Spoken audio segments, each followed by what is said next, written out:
Hello, Ms. Eaton. Hello, Ernie. How are you? I am wonderful. And I have to say, first off, we had heard rumors that when Downton came back this year over in the UK, that their ratings had slid down a little bit.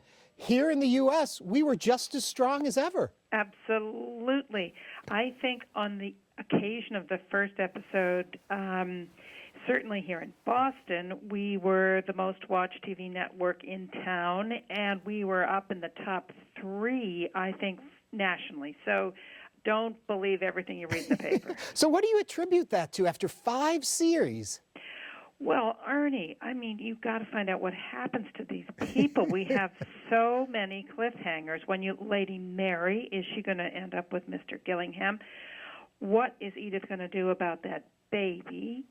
What is Thomas up to? Something is going on with Thomas. And, of course, there's the mystery of the death of Mr. Green. So, I know. You know, every week you have to come back as quickly as you can to see what happens just week to week and then year to year. I mean, this is going to go on forever. We hope it does.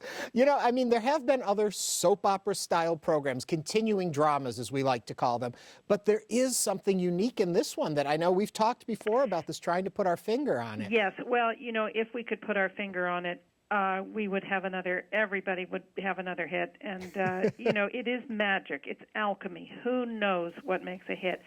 Timing is everything. But I think the critical ingredients here are the timing and the setting. In other words, this is set at a time of incredible change in England, and it is set in an absolutely exquisite house filled with exquisite people. So you have all that going on, and then you have a genius like Julian Fellowes who can create 20 characters and write lines for 20 characters that fit together hand in glove and rip along. The scenes are very quick.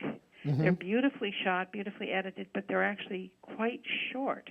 So Julian has found a way to make us not take our eyes off the screen, even at the same time that he's writing about social change and love and betrayal and money and possibly even murder. Yes. The other thing that I think is so fascinating, I have been a longtime fan of Maggie Smith, and I love her work. Mm-hmm. When I watch Downton, she is not Maggie Smith. She is the Countess. She is the Dowager Countess. You're absolutely right.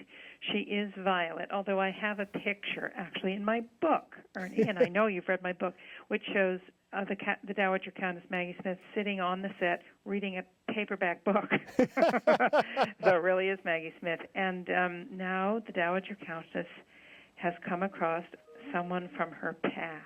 I know. It's exciting. Wonderful storyline. Are you going to give us any hints of what to look forward to? No. No, nothing? Nothing. Of course not. You don't want me to. I would tell you love is in the air. There are big secrets that are going to come to the fore. And I could tell you one character, keep your eye on, who? But I'm not going to. Oh, well, Thank you for taking the time to talk to us today. It's always a pleasure. Oh, Ernie, it's my pleasure. Thanks so much. Rebecca Eaton.